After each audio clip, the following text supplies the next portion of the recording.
Hello everyone, मैं doctor Sant Kumar, आपका chemistry lecturer. आज हम लोग बात करेंगे एक बेहद ही इंपॉर्टेंट टॉपिक की, यानी ऑर्गेनिक केमिस्ट्री।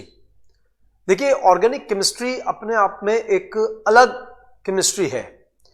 केमिस्ट्री की बहुत सारी ब्रांचेज हैं, लेकिन उसमें जो मोस्ट इंपॉर्टेंट ब्रांच है वो हमारी है organic chemistry. Now question is arise कि why organic chemistry is called organic chemistry. Organic को हम ऑर्गेनिक क्यों कहते हैं? यदि मैं इसके हिंदी की बात करता हूं, इसका जो हिंदी में शब्द आता है वो होता है कार्बनिक रसायन। वहां हम कह सकते हैं कि chemistry of carbon, but here we use organic word. Organic means होता है, it is a Greek word organism, means living being.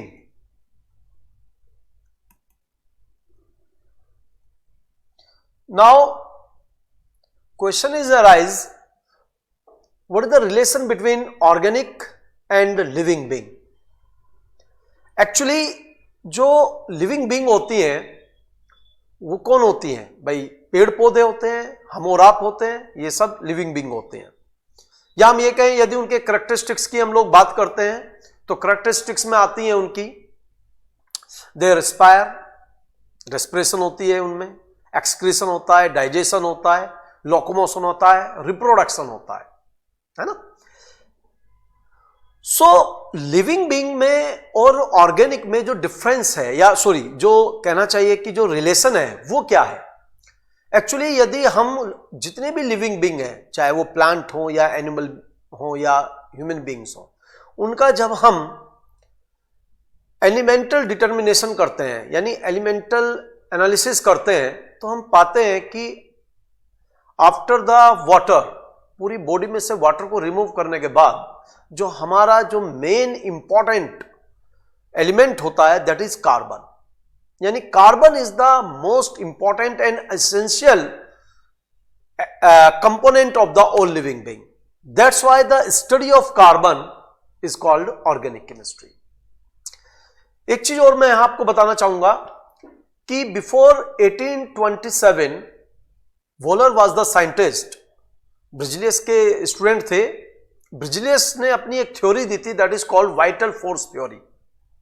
जो वाइटल फोर्स थ्योरी थी वो ये कहती थी कोई भी ऑर्गेनिक कंपाउंड का जो प्रिपरेशन है उसके लिए किसी ना किसी लिविंग बीइंग का होना बहुत जरूरी है, यानी एक वाइटल एनर्जी का होना बहुत जरूरी है। लेकिन 1828 में वॉलर ने एक एक्सपेरिमेंट कर रहे थे एक्सीडेंटली, कोई कहना चाहिए कि उसके लिए he was not prepare for the previously, कि भाई वो आज ये बोल करके जा रहे हैं मैं कोई ऑर्गेनिक कंपाउंड को सिंथेसाइज करने जा रहा हूं, ऐसा कुछ नहीं था। एक्सीडेंटली उन्होंने एक इनऑर्गेनिक कंपाउंड था अमोनियम सियानेट, उसको हीट किया।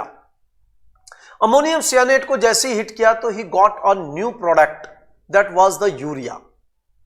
और ऐसा भी नहीं था कि 1828 से पहले यूरिया नोन नहीं था, वो नोन था, बट उसकी जो ओरिजिन थी that was extracted from the urine, that's why the name urea, है ना। यूरिया यानी यूरिन से जो मिल रहा है वो यूरिया था। लेकिन वो पहला अटेम्प्ट था जब इनऑर्गेनिक सब्सटेंस से या इनऑर्गेनिक कंपाउंड से कोई ऑर्गेनिक कंपाउंड हमें मिल रहा है।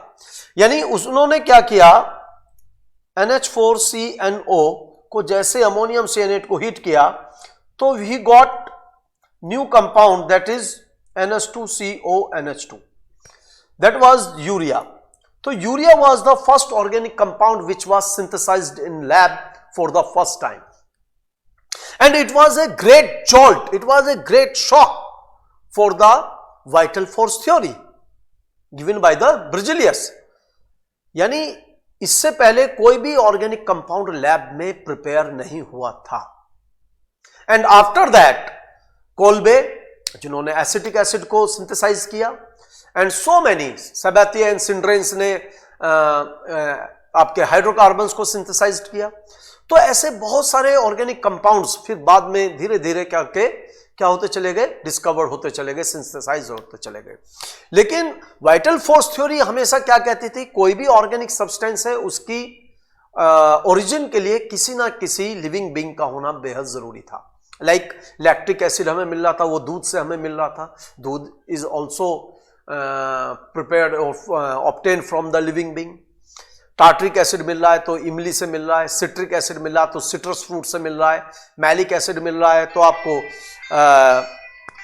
मैलिक एसिड आपको मिल रहा है एप्पल से मिल रहा है, फॉर्मिक एसिड आपको रेड एंड से मिल रहा है, एसिटिक एसिड आपको विनेगर से मिल रहा है। सो जितने भी ऑर्गेनिक कंपाउंड सिंथेसाइज होते थे वहां कहीं ना कहीं किसी ना किसी डायरेक्ट और इनडायरेक्ट, वहां क्या होता था, आपका डायरेक्ट और इनडायरेक्ट इन्वॉल्वमेंट था लिविंग बीइंग का।